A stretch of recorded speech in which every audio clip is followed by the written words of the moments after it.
이쪽이 라마거든. 라마. 저기가 라마. 그리고 이쪽이 게바. 라마와 게바. 그러니까 라헬이 애통했던 라마는 게바 근처에 있어야 되거든. 바로 여기가 바로 그곳이지. 라마지 라마.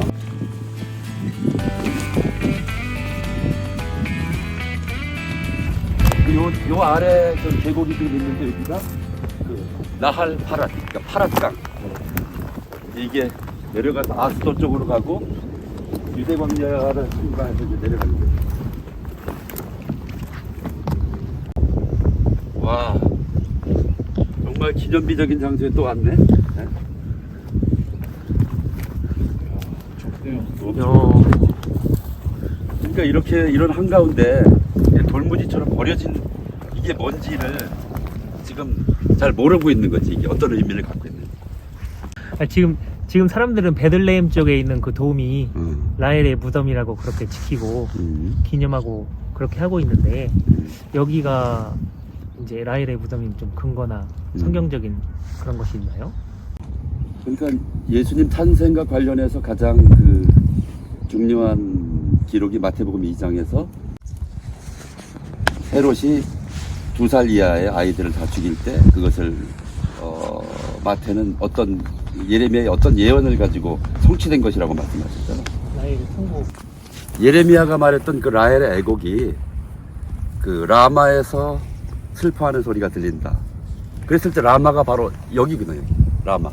높은 어떤 지경들. 이쪽 지경이 라마고 그 라마에서 라헬이 자식을 잃어버리는 그 통곡을 그거는 이제 뭐냐면 어떤 것을 의미하는 거지? 거기서는 자식이 없어진다는 개념은 이스라엘이 포로로 이스라엘이 포로로 끌려가는 거야. 끌려가는 그래서 그 자식들을 말하는 거거든. 그것이 바로 여기 이 곳의 이름인 그 바니 이스라엘이라는 것은 이스라엘의 아들들. 이스라엘의 아들들이 바벨론 포로로 끌려갈 때 예레미야도 포로로 이렇게 사로잡혀 그 집결했던 지경이 어디로 돼 있지? 라마에서. 라마잖아. 예. 라마.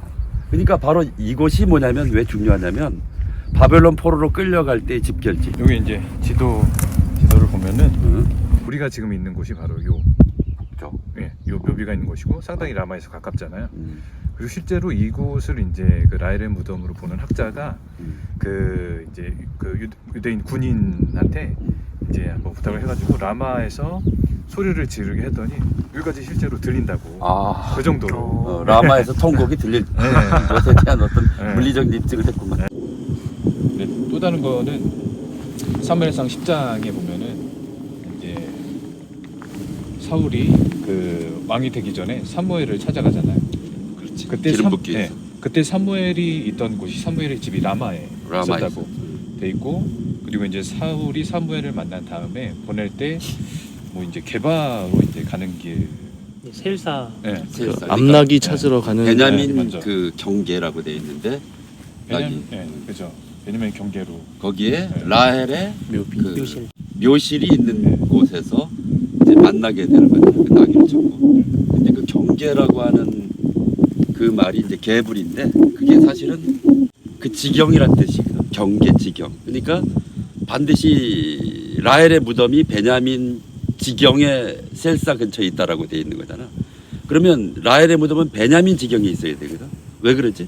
네, 라헬이 이제 베냐민을 낳다가 이제 그 죽게 되어서 그곳이 이제 무덤이 됐으니까. 그곳에서 이제 에브랏 이제 지역으로 가는 길에 이제 그 묘비를 세웠다라고. 그러니까 이제 그곳이 베냐민 지경이어야 되거든. 근데 우리가 알고 있는 지금 베들레헴은 무슨 지경이야? 유다 지경. 유다 지경이지. 그러니까 바로 이제 그 원래 베냐민을 낳다가 죽은 것이 그곳이 이제 라헬의 무덤이고 베냐민 지경인데, 그러니까 베들레헴 그 입구에 있는 라헬의 무덤이라고 하는 것은 유다 지경에 있는 것이거든. 그러니까 베냐민 지경에 라헬 무덤이 있어야 되고 라마에 가까이 있어야 되고, 그런 의미에서 이제 이곳이 사람들은 관심이 없지만 라헬의 무덤일 가능성이 이제 가장 높은 곳이 되는 거죠. 근데 이제 문제가 뭐냐면 여기에 여기 보면은 베델로 이제 야곱이 가다가 에브랏 이르기 얼마간의 거리를 둔 곳에서 해산하게 되어서 베냐민을 낳고 죽었다. 그러니까 얼마간의 거리라고 이게 번역되어 있는 겁니다. 근데 이 얼마간의 거리라고 번역된 이 오드 에레츠, 그러니까 오드 에레츠가 뭐냐면 계속 더 가야 된다라는 뜻의 오드, 가야 하는 땅에서, 그런 의미인데 그거를 이제 얼마간 이렇게 번역, 뭐 그렇게 의역할 수도 있는데 그렇게 해놓으니까 에브랏 가는 굉장히 가까이 있다라고 다 이렇게 문자적으로 생각을 한 거야.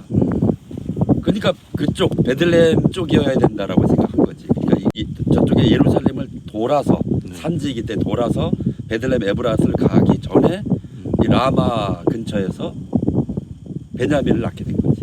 그리고 이제 베냐민을 잃어버리는 게 자식을 잃어버리는 것이 어떤 영적인 원형, 예언적 구조가 된 거고, 후대 이곳에서 그것의 어떤 그 예언의 성취인 이스라엘이라는 자식이 바빌론으로 이제 끌려가게 되는 그 이스라엘의 죽음이 이제 있는 그것에 대한 통곡이 그 에코, 그러니까 하나의 반향, 잔향이 되어서 이스라엘의 어머니인 라헬이 이곳에서 이제 또 우는 울음소리를 듣게 되는 거지.